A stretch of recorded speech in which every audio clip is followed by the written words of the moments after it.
In the steep bamboo forests of south-central China is one of the most remarkable creatures on Earth.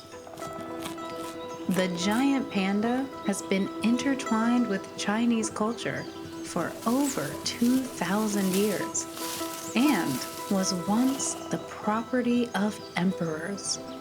This singular species has become a symbol of wildlife conservation worldwide. They've been pushed out of the lowland areas of China and now only exist in a tiny sliver of their former range. Only 2,000 or less remain in the wild. For years, China has used these beloved pandas for diplomacy, loaning them to zoos around the world.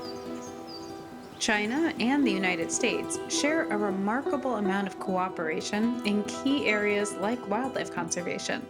Now there's renewed urgency to save the giant panda. And China has sent 2 new pandas to the San Diego Zoo in Southern California. And as a bear ecologist myself, I just can't wait to learn more about these amazing animals.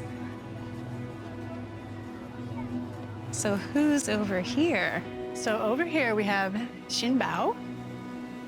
Giant pandas are absolutely dependent on bamboo for their survival. They eat about 40 pounds of bamboo a day. You'll start to see all these different ways they process different parts of the bamboo because they get different nutrition from different parts. One of the other things that is really setting pandas apart from other bears in terms of their physiology are those thumbs. Yes. Wow. Yeah. I mean, it makes me think of like a gorilla, right? Like a primate almost. They're not opposable thumbs. Okay. We call them pseudo thumbs, which means sort of a fake thumb. And it's actually an extension of their wrist bone. And what it does is it allows them to hold bamboo in a way they couldn't if they didn't have that. I can't help but notice those strong fangs that she's got. Giant pandas we think of as these cute, cuddly, docile bears. We can't help it. Yeah, but they are bears. They are absolutely bears. And they actually have the strongest bite force of any of the bears, which I think is really shocking to people. Yeah. But if you look at some of the thicker pieces of bamboo, sometimes they're 3 inches across. And a giant panda can just bite through that like it's butter. The San Diego Zoo has a history with pandas.